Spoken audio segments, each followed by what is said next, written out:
Hello বন্ধুরা, welcome to my channel shiny coil 09। আজ 27 December 2022। আজকে আমি রয়েছি কালাপোখরিতে। আজকের আমাদের ডেস্টিনেশন সান্দাকফু। কালাপোখরি থেকে এই সান্দাকফু আজকে আমরা ট্রেক করব মোট 6 কিলোমিটার। কিন্তু এই 6 কিলোমিটার ট্রেক করাটা নট ইজি, কারণ এই রাস্তাটা ভীষণই টাফ। তো আমরা এই রাস্তাটা কিভাবে ট্রেক করব এবং এই ট্রেক করার সমস্ত খুঁটিনাটি ইনফরমেশান আমরা তোমাদের সাথে এই ভিডিওতেই শেয়ার করব। তো আজকের আমাদের এই ভিডিওটি কিন্তু স্কিপ না করে শুরু থেকে শেষ পর্যন্ত তোমরা দেখতে থাকো। আর তোমরা কিভাবে কলকাতা থেকে কালাপোখরি আসবে এবং কালাপোখরি এসে এখান থেকে কিভাবে সান্দাকফু ট্রেক করবে তারও সমস্ত খুঁটিনাটি ইনফরমেশান আমি আমার আগের ভিডিওতে তোমাদের সাথে শেয়ার করেছি। আমার আগের ভিডিওর লিংক এই ভিডিও ডেসক্রিপশন বক্সে দেওয়া থাকবে, তোমরা কিন্তু অবশ্যই দেখে নিও। তো এখন ঘড়িতে বাজে সকাল 9টা। আমরা আমাদের জার্নি স্টার্ট করছি সান্দাকফু যাওয়ার উদ্দেশ্যে। তো আমরা পৌঁছতে ছিলাম সেটা হচ্ছে এটা। তো আমরা এদিক থেকে এসেছিলাম কালাপোখরি, এখানে এসে স্টে করেছি। এবার আমরা যাবো সান্দাকফু। আমাদের যাত্রা স্টার্ট হচ্ছে এইদিকে। অলরেডি জিকো চলে গিয়েছে অনেকটা উপরে, আমাদের কুমারজিও চলে গিয়েছে। এবার আমরা যাবো, চলো।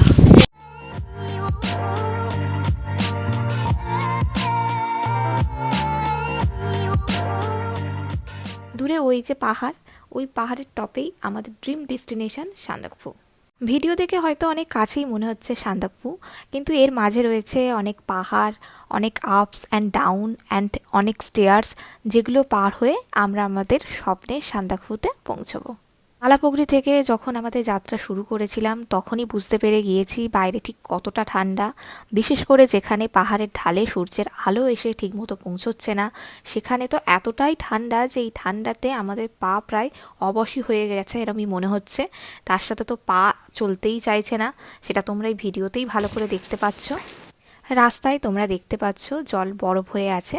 এইগুলো দেখতে ভীষণই ভালো লাগে, কিন্তু এই বরফগুলো ভীষণই স্লিপারি হয়। তাই এই রাস্তাগুলো ভীষণই সাবধানতার সাথে আমাদের পার হতে হবে, কারণ অসাবধানতার কারণে যদি এই বরফগুলোতে পা পড়ে যায় তাহলে কিন্তু ভীষণই ভয়াবহ একটা কাণ্ড সৃষ্টি হতে পারে, যেটা এখানে একদমই কাম্য নয়। দূরে পাহাড়ের ঢালে একটু ডাউনে তোমরা একটা গ্রাম আশা করি দেখতে পাচ্ছ। ওখান থেকেই আজকে আমাদের যাত্রা আমরা শুরু করেছিলাম। তো আমরা অনেকটা হেঁটে আসার পরে এখানে একটু রেস্ট নিচ্ছিলাম, আবারও আমাদের হাঁটা শুরু করব। এই মুহূর্তে দেখতে পেলাম একটা গাড়ি আসছে, তো রাস্তার ধারে আমরা একটু ওয়েট করছি গাড়িটা চলে যাওয়ার জন্য। তো গাড়িটা চলে যাওয়ার পরে দেখলাম প্রচুর পরিমাণে ধুলো উড়িয়ে গেল। এটা আমাদের মতো ট্রেকার্সদের কাছে খুবই অপছন্দের। আর যে রুটে গাড়ি যাবে সেই রুট দিয়েই ট্রেকার্সরা ট্রেক করবে, এটা একদমই ভালো লাগে না।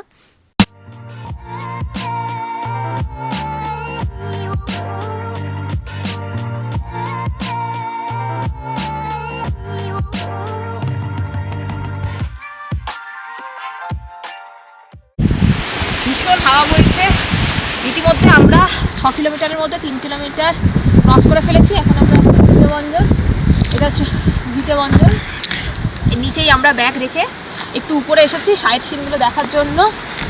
ভীষণ হাওয়া বইছে, মানে এই হাওয়াটা এতটাই চিল, নেওয়া যাচ্ছে না সহজে। তো এখানে আমরা একটু কফি খাবো, কফি খেয়ে দেন আবার উপরে উঠবো। এই যে সিঁড়িটা দেখতে পাচ্ছ, এটা দিয়ে গেলে আমরা শর্টকাটে যেতে পারবো। আর এই যে রাস্তা আছে, এই রাস্তা দিয়ে যদি যাই তাহলে ঘুরে যেতে হবে, একটু সময়টা বেশি লাগবে। কিন্তু শর্টকাটে গেলে কষ্ট বেশি, একটু তাড়াতাড়ি পৌঁছাবো। তো আমরা মোস্ট প্রবলি শর্টকাটই ধরবো।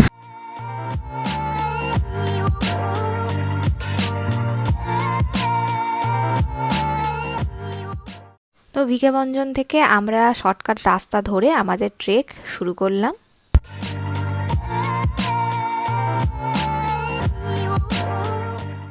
जो आगे उधर गया उसका नाम वाम बना दिया।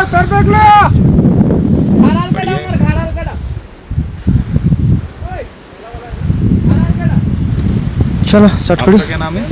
मेरा कुमार तमांग। आइए चलो।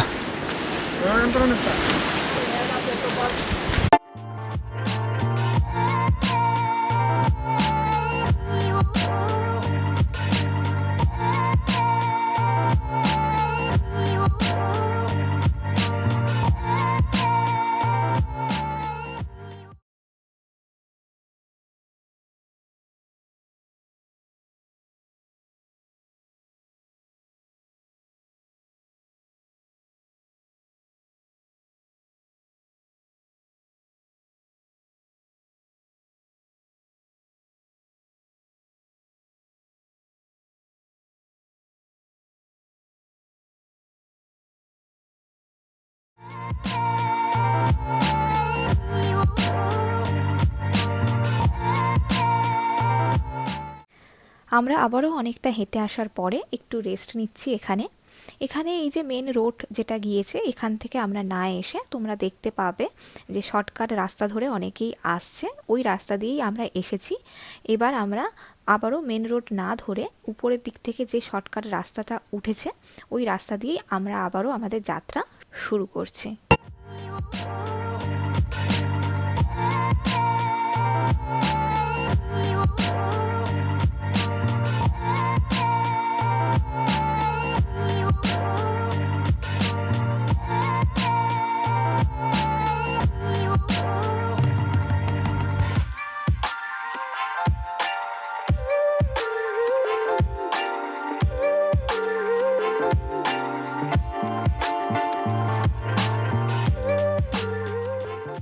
হ্যালো।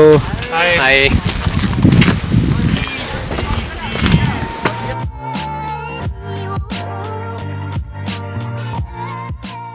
এখানে পাহাড়ের উপর এত সুন্দর মনোরম প্রকৃতি, যেটাকে এড়িয়ে চলে যাওয়ার সাধ্য আমাদের ছিল না।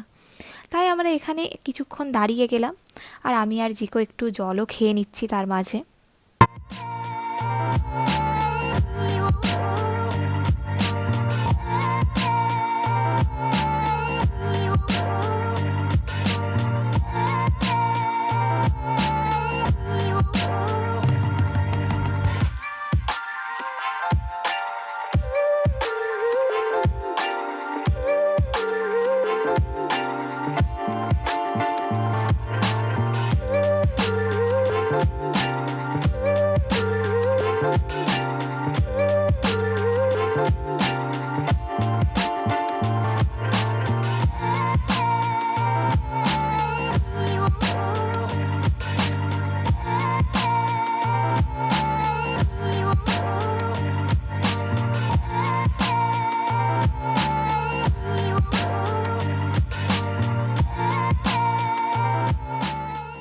চারিদিকের প্রকৃতিটা শুধু তোমরা দেখো, এত সুন্দর বিউটি আগে দেখিনি। এই রকম জায়গা আমি স্বপ্নে দেখেছি, এই রকম জায়গা আমি মুভিতে দেখেছি। ফাইনালি আমি এই রকম জায়গায় এসে গিয়েছি, ভাবতে পারছি না। আমি ইচ্ছা করে এখানে ধীরে ধীরে হাঁটছি, যাতে আমি এই প্রকৃতিটাকে আমার নিজের চোখ দিয়ে ধীরে ধীরে উপলব্ধি করতে পারি। আমি কোনো ভাষায় প্রকাশ করতে পারবো না এই জায়গাটার বিউটিটা কেমন। জাস্ট তোমরা চোখ দিয়ে দেখো। যদিও ক্যামেরা দিয়ে এই সব জায়গার বিউটি তোমাদের সামনে আমি দেখাতে পারবো না, তাও যতটুকুনি পেরেছি ততটুকুই তোমাদেরকে দেখাচ্ছি। তবে কিন্তু যে সমস্ত বন্ধুরা সান্দাকফু গাড়িতে করে যেতে চাও বা যাওয়ার প্ল্যান করছো, বা যে সমস্ত বন্ধুরা তোমরা মেন রোড দিয়ে ট্রেক করেছো, তারা কিন্তু সান্দাকফু যাওয়ার পথে এই সমস্ত জায়গার বিউটি দেখতে পাবে না। এই জায়গাগুলোর বিউটি দেখতে হলে শর্টকাট রাস্তা ধরে ট্রেক করতে হবে, তবেই কিন্তু এত সুন্দর জায়গাগুলো তোমরা নিজে চোখে দেখতে পাবে। অবশেষে আমরা কাঞ্চনজঙ্ঘার দেখা পাচ্ছি, যদিও মেঘে ঢেকে আছে, তাও দেখা পাচ্ছি।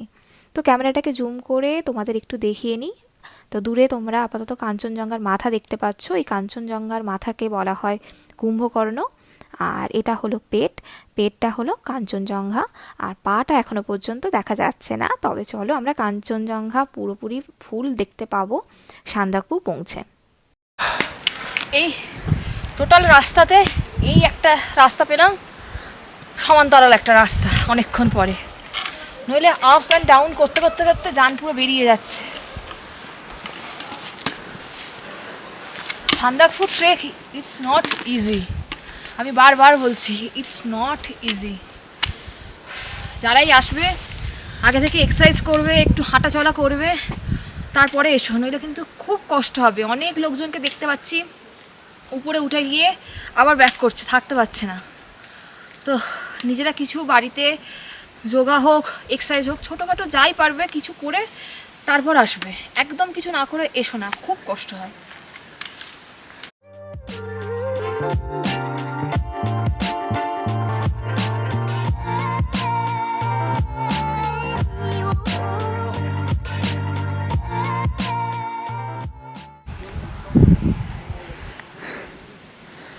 ওয়েদারের চেঞ্জটা দেখো।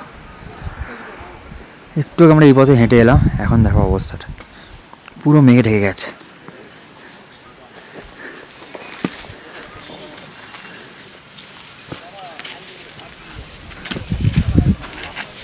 ওহ দেখো দেখো দেখো, ওয়াও।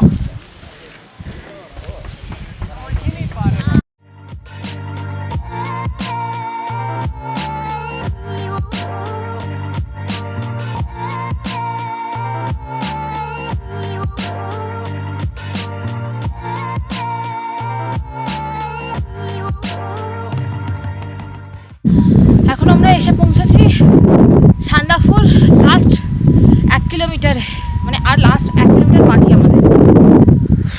কষ্ট মারা সত্যি, প্রথম মুহূর্তে কষ্টের কোনো শেষ নেই। সামনে যে এই মেন রোডটা গিয়েছে, এই রোড দিয়ে গেলেই একদম টপে সান্দাকফু। আশা করি তোমরা দেখতে পাচ্ছ, যদিও ভীষণ কুয়াশায় ঢাকা। আর আমরা কিন্তু যাব এই দিকের এই শর্টকাট রাস্তা দিয়ে সান্দাকফু।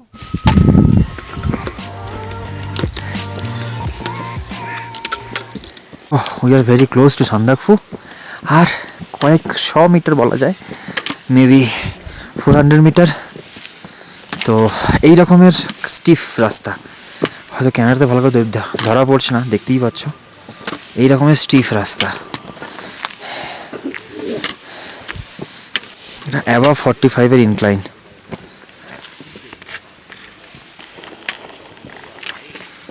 और बनवली এই রকমের স্টিপ ক্লাইম্বিং लाइट हो সবারই हाल खराब। भैया कैसे लग रहा है? मज़ा आ रहा है। सोच बहुत के मज़ा। निकले थे कि कम डिफिकल्ट होगा, बट यहाँ आके पता चल रहा है कि डिफिकल्ट है। डिफिकल्ट तो है। लग रहा था कि काफ़ी कम एनर्जी में कर लेंगे, बट यहाँ एनर्जी रीगेन कर करके चढ़ना पड़ रहा है। But memories memories yes. Worth while. तो এখানে बॉस की गाली से तो अच्छा ही है। अच्छा ही है। खुद को गाली दो तो भी अच्छा है, बॉस का गाली नहीं चाहिए। চারিদিকের ওয়েদারটা শুধু তোমরা দেখো, পুরো কুয়াশায় ঢেকে গিয়েছে, ঠান্ডাও আগের থেকে অনেকটা বেড়ে গিয়েছে, আর কারো শরীর দিচ্ছে না। জানি আর কয়েকশো মিটার বাকি, এখানে সবাই টায়ার্ড হয়ে পড়েছে, আর পা কারোর চলছে না। উপরে আশা করি তোমরা দেখতে পাচ্ছ সান্দাকফুর টপ যে সানরাইজ হোটেল রয়েছে সেটা দেখা যাচ্ছে, বোঝাই যাচ্ছে আমরা এসেই গিয়েছি। তো আর দেরি না করে একটু রেস্ট নিয়ে আবারও আমরা আমাদের হাঁটা শুরু করছি।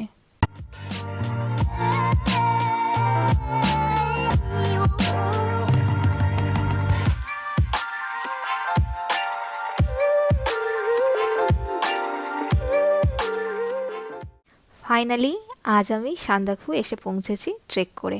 আমার অন্যতম ড্রিম ছিল সান্দাকফু আমি ট্রেক করে আসব, তো আজকের আমার অন্যতম একটি স্বপ্ন পূরণ হলো। আজ আমি ভীষণ ভীষণ ভীষণ খুশি। এখন ঘড়িতে বাজে দুপুর 2:30, আমরা সান্দাকফু এসে গিয়েছি। এখানে আমাদের জিটিএ টেকার্স হাট বি বুকিং ছিল, তো তোমাদেরকে একটু দেখিয়ে নিই যে জিটিএ টেকার্স হাটের রুমগুলো কেমন হয়। আর এই জিটিএ টেকার্স হাটগুলো তোমরা কিভাবে বুকিং করবে, কোথা থেকে বুকিং করবে, তার সমস্ত ইনফরমেশান যদি জানতে চাও তাহলে আমার আগের ভিডিওগুলো একটু দেখে নিও। আর আমার আগের ভিডিওর লিঙ্ক এই ভিডিও ডিসক্রিপশান বক্সে দেওয়া থাকবে, তোমরা কিন্তু অবশ্যই দেখে নিও। এই টেকার্সে কিন্তু 5 বেডের সব রুম বেশিরভাগ রয়েছে, ডরমিটরি যে রুম হয়। আর এখানে এরকম পার্সোনাল 2 বেডের রুম বা 3 বেডের রুম পাওয়া যায় না। তো আমরাও যে রুমটা পেয়েছি সেটা হচ্ছে 5 বেডের ডরমিটরি রুম। এখানে ভীষণ ঠান্ডা, যার জন্য তোমরা দেখতেই পাচ্ছ ভিডিওতে পুরো হাত কাঁপছে, ভালো করে ভিডিও করা যাচ্ছে না। এখানে রুমগুলো ভীষণই পরিষ্কার, শুধু একটাই প্রবলেম, এখানে কমন টয়লেট রয়েছে। আর এই সামনে যে জিটিএ টেকার্স হাটটা তোমরা দেখতে পাচ্ছ এটা হলো হাট বি, এখানেই আমরা আছি। আর এর উপরে যে জিটিএ টেকার্সটা আছে ওটা হলো হাট এ, আর এই হাট বির পিছনে রয়েছে হাট সি। এই তিনটেই টেকার্স হাট রয়েছে এখানে। আর বাকি হাতে গুনে কয়েকটা হোটেল রয়েছে, এখানে খুব বেশি হোটেল নেই। আমরা লাঞ্চ করতে চলে এসেছি। আজকে আমাদের লাঞ্চে আছে সাদা ভাত, ফুলকপি আলুর তরকারি, ডিম ভাজা আর পাঁপড় ভাজা। আর এখানে গরম জলও দিয়ে গিয়েছেন ওনারা, কারণ এখানে ভীষণ ঠান্ডা, জাস্ট থাকা যাচ্ছে না, এরকম একটা ঠান্ডা। অনেকেই এখানে অসুস্থ হয়ে পড়ছে এসে শুনতে পাচ্ছি। আমরা লাঞ্চ করে বেরিয়ে পড়েছি সানসেট ভিউ পয়েন্ট আল যাওয়ার উদ্দেশ্যে। এই আল থেকে ভীষণ সুন্দর সানসেট দেখা যায়, তো এই আল যেতে হলে সান্দাকফু থেকে আবারও প্রায় 1.5 থেকে 2 কিলোমিটার ট্রেক করে যেতে হয়।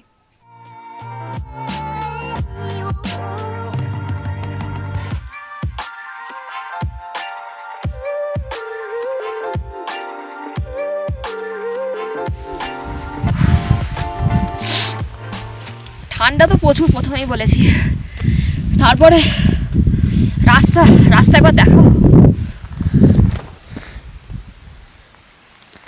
এইরকম স্টোনি রোড, পুরো স্টোনে ভরা। हमको रास्ता ये से जाना पड़ेगा, हाँ। शॉर्टकट नहीं मिलेगा, लंकट ही लंकट। এইরকম রাস্তা একবার নামছি আবার উঠছি, নামছি আবার উঠছি, আর শরীর দিচ্ছে না। কারণ অলরেডি সান্দাকফু এসেছি 6 কিলোমিটার, কিন্তু ভীষণ টাফ ছিল। তারপরে আবার এখন এইটা থেকে নিচে নামতে হবে, আবার সেটা থেকে উঠতে হবে। প্রচুর, অনেক রাস্তা, আর শরীর দিচ্ছে না আমার। পিছনেই কাঞ্চনজঙ্ঘা, কিন্তু মেঘে ঢেকে থাকায় ক্যামেরাতে ধরা দিচ্ছে না। আমরা নিজেদের চোখে এখান থেকে কাঞ্চনজঙ্ঘা দেখতে পাচ্ছি। আমার জন্য আর আল যাওয়া হলো না। আমরা এখন ফিরে আসছি সান্দাকফুতে। এমনিতেই এখন যা ওয়েদার, সন্ধে নামছে, তার উপরে পুরো কুয়াশায় ঢেকে গিয়েছে। মনে হয় না যে খুব ভালো সানসেট আমরা গেলেও দেখতে পেতাম। তো সামনে দেখতে পাচ্ছ এখনও অনেক বন্ধুরা যাচ্ছে আলে। তো জানি না ওনারা কখন গিয়ে পৌঁছাবেন ওখানে, আবার কখন ব্যাক করবে। এখানে সন্ধে নামার পরে হাঁটা কিন্তু ভীষণ ডিফিকাল্ট।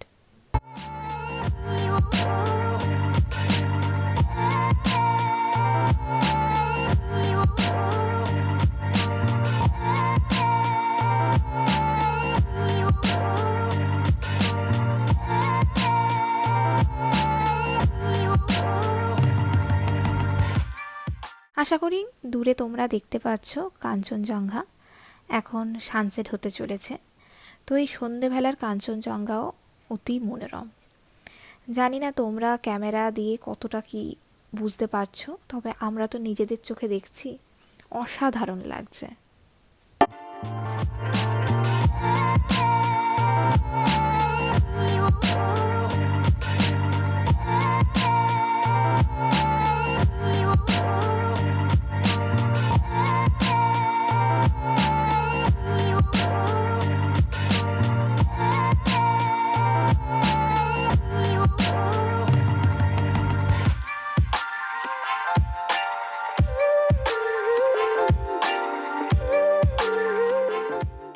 তো আমরা ঘুরে এসেছি, প্রচন্ড ঠান্ডা, হাত ধরে যাচ্ছে। তো এখানে আমরা বসে একটু আমাকে দেখলে বোঝা যাচ্ছে কতটা ঠান্ডা, আমাকে দেখে বোঝা যাচ্ছে নিশ্চয়ই এখানে কতটা ঠান্ডা, ভীষণ ঠান্ডা। তো আমরা এখন এসে আমি গরম জল নিয়েছি, গরম জল খাচ্ছি, আর এখানে বসে আছি। এখানে আগুন ওইভাবে পাওয়া যায় না সান্দাকফুতে।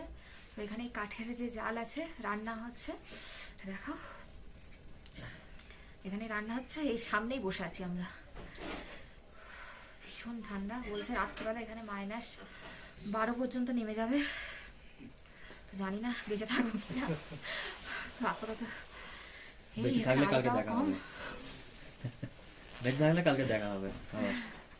ভেবেছিলাম আর হয়তো ভিডিও করতে পারবো না এখানে, কারণ প্রচণ্ড ঠান্ডা, বাইরে হাত বার করে যে ভিডিও করার মতো ক্ষমতাটুকানি নেই।